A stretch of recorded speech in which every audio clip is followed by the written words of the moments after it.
أعوذ بالله من الشيطان الرجيم. بسم الله الرحمن الرحيم.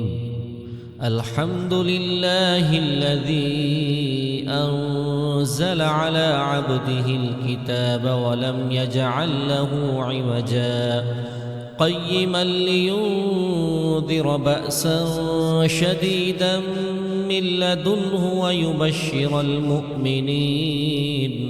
ويبشر المؤمنين الذين يعملون الصالحات أن لهم أجرا حسنا ماكثين فيه أبدا وينذر الذين قالوا اتخذ الله ولدا ما لهم به من علم ولا لآبائهم كبرت كلمة تخرج من أفواههم إن يقولون إلا كذبا فلعلك باخع نفسك على آثارهم إن لم يؤمنوا بهذا الحديث أسفا إنا جعلنا ما على الأرض زينة لها لنبلوهم أيهم أحسن عملا وإنا لجاعلون ما عليها صعيدا جرزا أم حسبت أن أصحاب الكهف والرقيم كانوا من آياتنا عجبا إذ أوى الفتية إلى الكهف فقالوا ربنا آتنا من لدنك رحمة وهيئ لنا من أمرنا رشدا فضربنا على آذانهم في الكهف سنين عددا ثم بعثناهم لنعلم أي الحزبين أحصى لما لبثوا أمدا نحن نقص عليك نبأهم بالحق إنهم فتية آمنوا بربهم وزدناهم هدى وربطنا على قلوبهم إذ قاموا فقالوا ربنا رب السماوات والأرض لن ندعو من دونه إلها لقد قلنا إذا شططا هؤلاء قومنا اتخذوا من دونه آلهة لولا يأتون عليهم بسلطان بين فمن أظلم ممن افترى على الله كذبا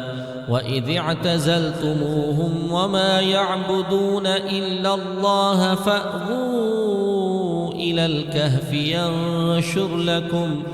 ينشر لكم ربكم من رحمته ويهيئ لكم من أمركم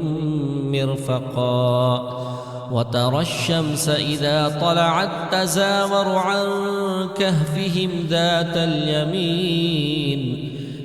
اليمين وإذا غربت تقرضهم ذات الشمال وهم في فجوة منه ذلك من آيات الله من يهد الله فهو المهتد ومن يضلل فلن تجد له وليا مرشدا وتحسبهم أيقاظا وهم رقود ونقلبهم ذات اليمين وذات الشمال وكلبهم باسط ذراعيه بالوصيد لو اطلعت عليهم لوليت منهم فرارا ولملئت منهم رعبا وكذلك بعثناهم ليتساءلوا بينهم قال قائل منهم كم لبثتم قالوا لبثنا يوما أو بعض يوم قالوا ربكم أعلم بما لبثتم فابعثوا أحدكم ببرقكم هذه إلى المدينة فلينظر أيها أزكى طعاما فليأتكم برزق منه وليتلطف ولا يشعرن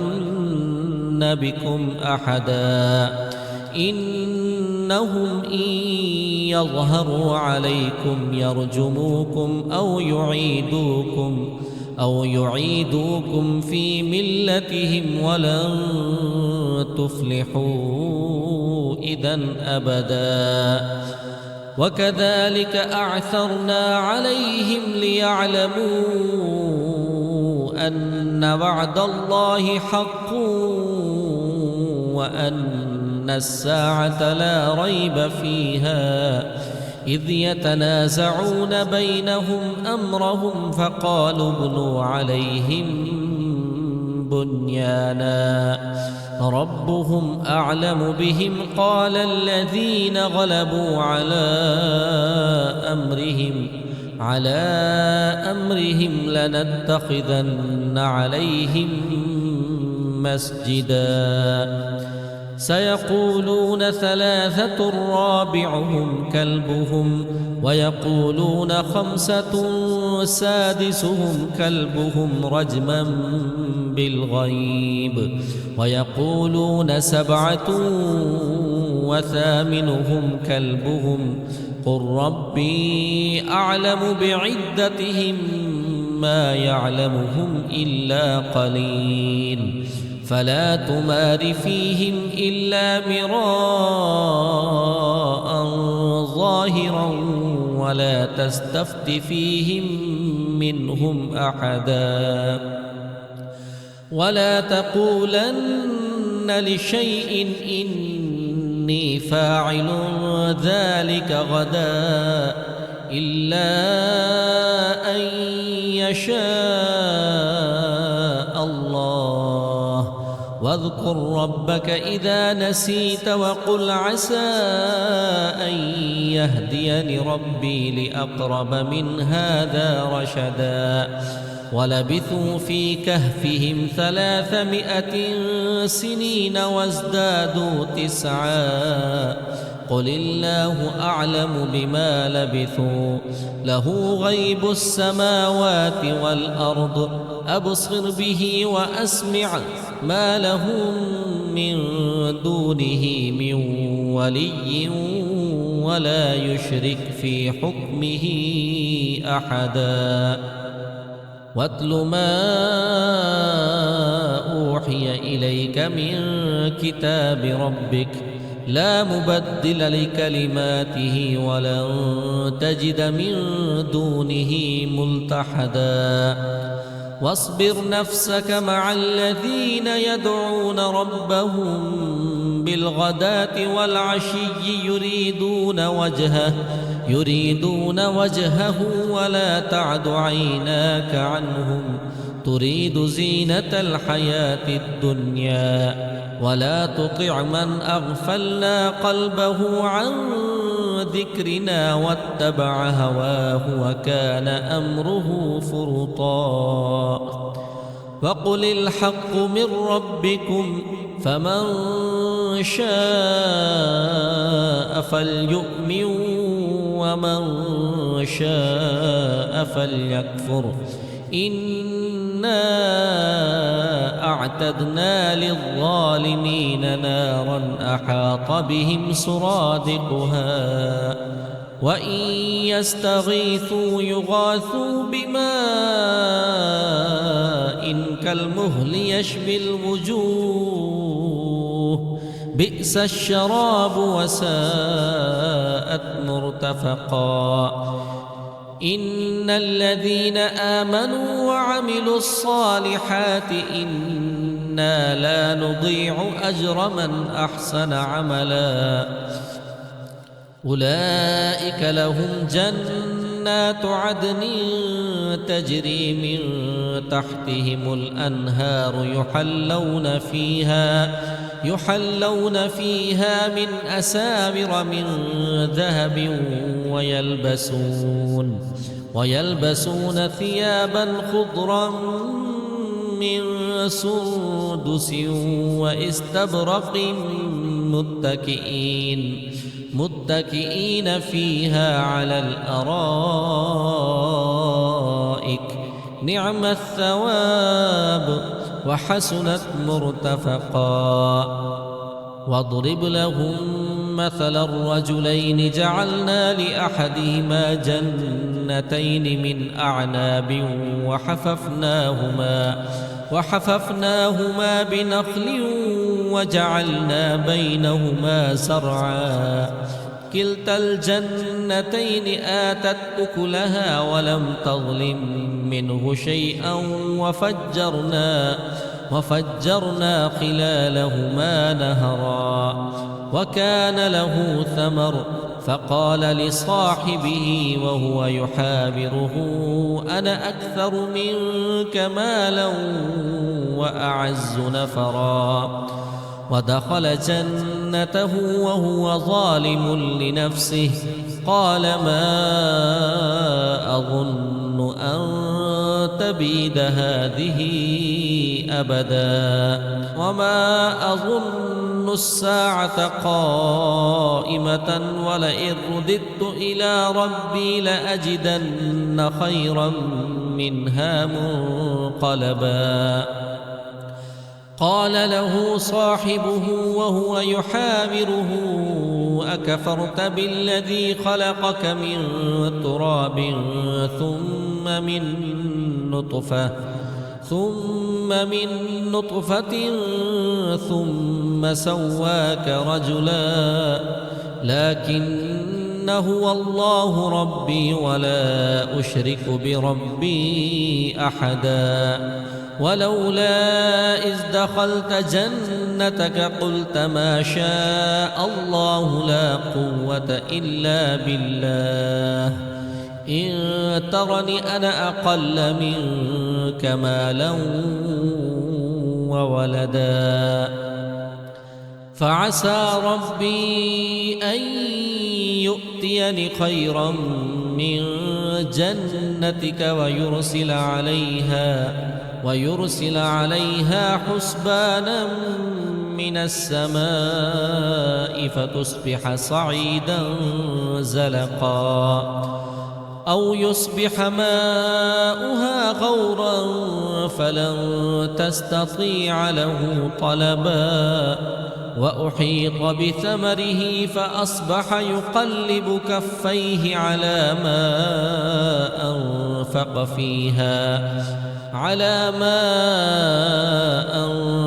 فيها وهي خاوية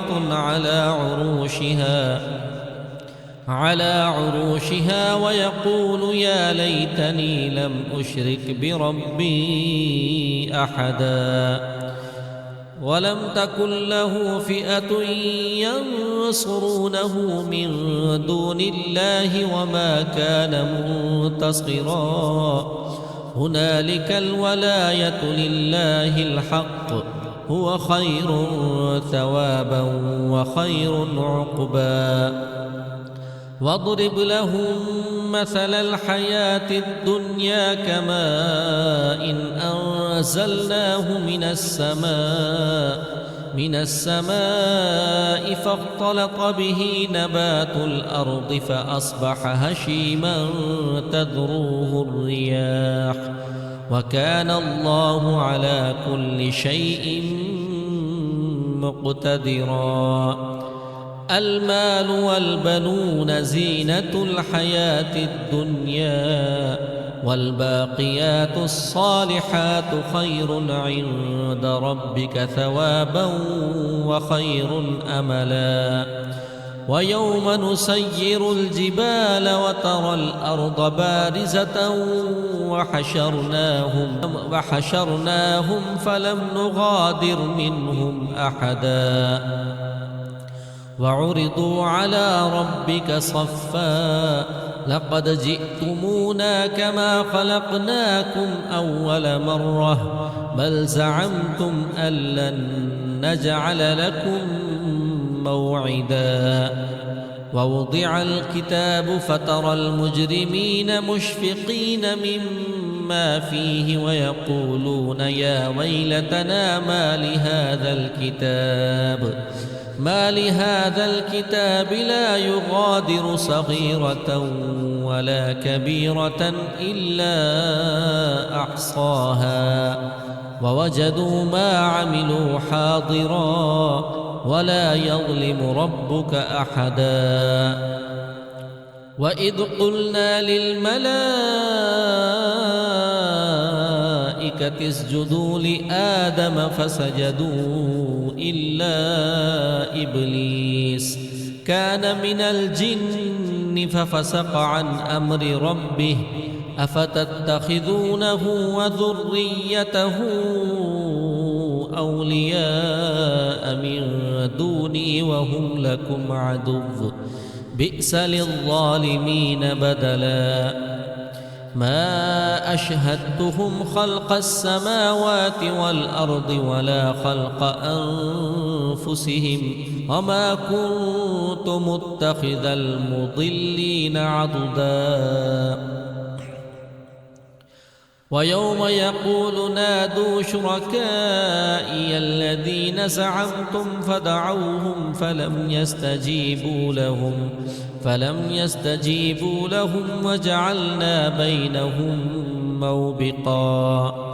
ورأى المجرمون النار فظنوا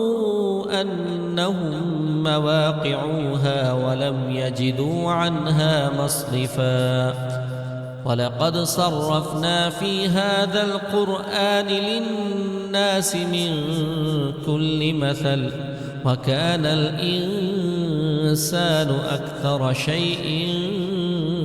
جدلا وما منع الناس أن يؤمنوا إذ جاءهم الهدى ويستغفروا ربهم إلا أن تأتيهم سنة الأولين أو يأتيهم العذاب قبلا وما نرسل المرسلين إلا مبشرين ومنذرين ويجادل الذين كفروا بالباطل ليدحضوا به الحق واتخذوا آياتي وما أنذروا هزوا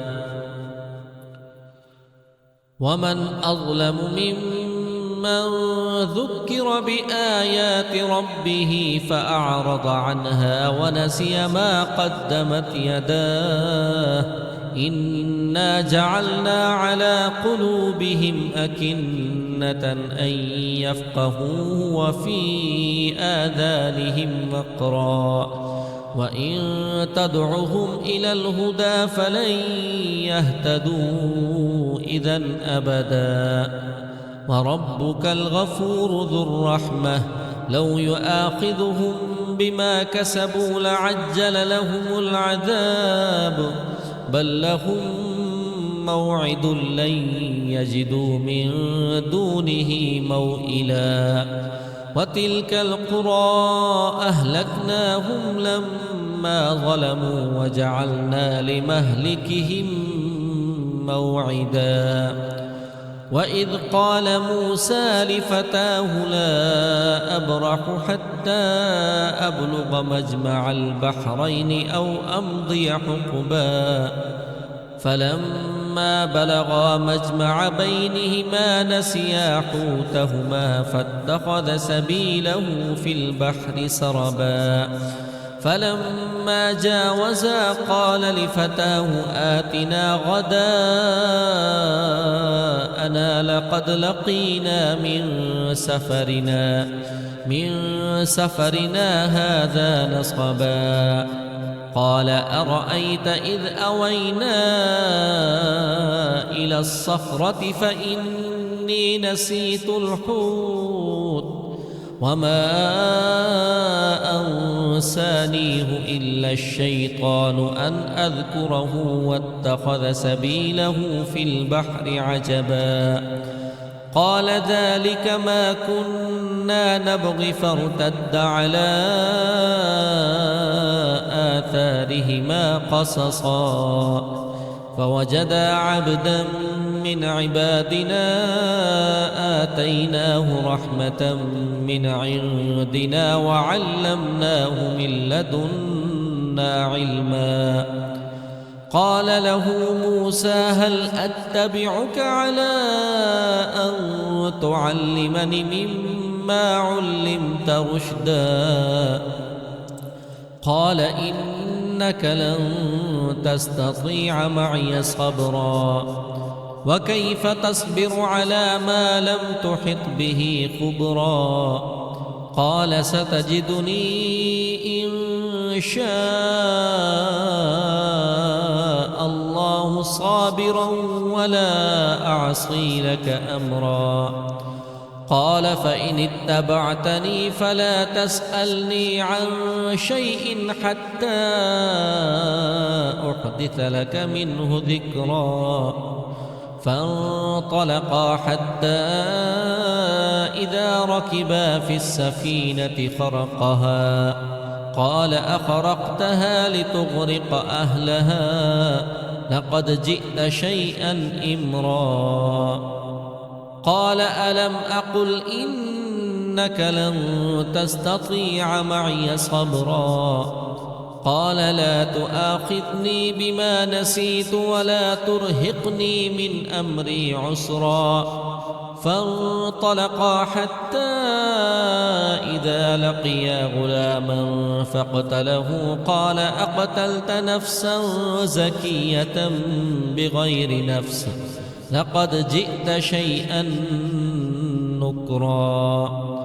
قال ألم أقل لك إنك لن تستطيع معي صبرا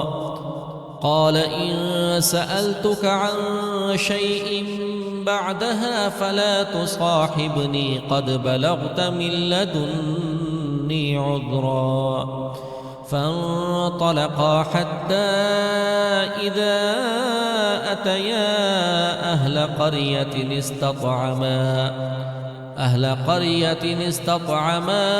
أهلها فأبوا أن يضيفوهما فوجدا فيها جدارا يريد أن ينقض فأقامه قال لو شئت لاتخذت عليه قال هذا فراق بيني وبينك سأنبئك بتأويل ما لم تستطع عليه صبرا أما السفينة فكانت لمساكين يعملون في البحر فأردت أن أعيبها وكان وراءهم ملك يأخذ كل سفينة غصبا وأما الغلام فكان أبواه مؤمنين فخشينا أن يرهقهما طغيانا وكفرا فأردنا أن يبدلهما ربهما خيرا منه زكاة وأقرب رحما وأما الجدار فكان لغلامين يتيمين في المدينة وكان تحته كنز لهما وكان أبوهما صالحا فأراد ربك أن يبلغا أشدهما ويستخرجا كنزهما رحمة من ربك وما فعلته عن أمري ذلك تأويل ما لم تسطع عليه صبرا ويسألونك عن ذي القرنين قل سأتلو عليكم منه ذكرا إنا مكنا له في الأرض وآتيناه من كل شيء سببا فأتبع سببا حتى إذا بلغ مغرب الشمس وجدها تغرب في عين حمئة ووجد عندها قوما قلنا يا ذا القرنين إما تعذب وإما أن تتخذ فيهم حسنا قال أما من ظلم فسوف نعذبه ثم يرد إلى ربه فيعذبه عذابا نكرا وأما من آمن وعمل صالحا فله جزاء الحسنى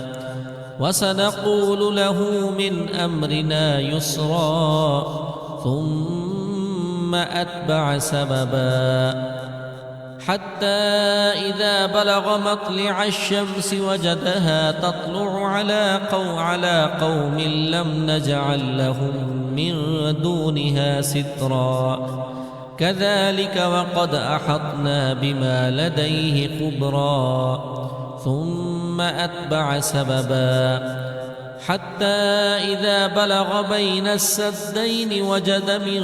دونهما قوما لا يكادون يفقهون قولا قالوا يا ذا القرنين إن يأجوج ومأجوج مفسدون في الأرض فهل نجعل لك خرجا على أن تجعل بيننا وبينهم سدا قال ما مكني فيه ربي خير فأعينوني بقوة أجعل بينكم وبينهم ردما آتوني زبر الحديد حتى إذا ساوى بين الصدفين قال انفخوا حتى إذا جعله نارا قال آتوني أفرغ عليه فما استطاعوا أن يظهروه وما استطاعوا له نقبا قال هذا رحمة من ربي فإذا جاء وعد ربي جعله دكا وكان وعد ربي حقا وتركنا بعضهم يومئذ يموج في بعض ونفخ في الصور فجمعناهم جمعا وعرضنا جهنم يومئذ للكافرين عرضا الذين كانت أعينهم في غطاء عن ذكري وكانوا لا يستطيعون سمعا أفحسب الذين كفروا أن يتخذوا عبادي من دوني أولياء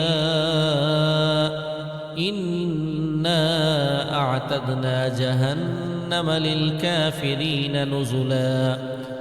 قل هل ننبئكم بالأخسرين أعمالا الذين ضل سعيهم في الحياة الدنيا وهم يحسبون أنهم يحسنون صنعا أولئك الذين كفروا بآيات ربهم ولقائه فحبطت أعمالهم فلا نقيم لهم يوم القيامة وزنا ذلك جزاؤهم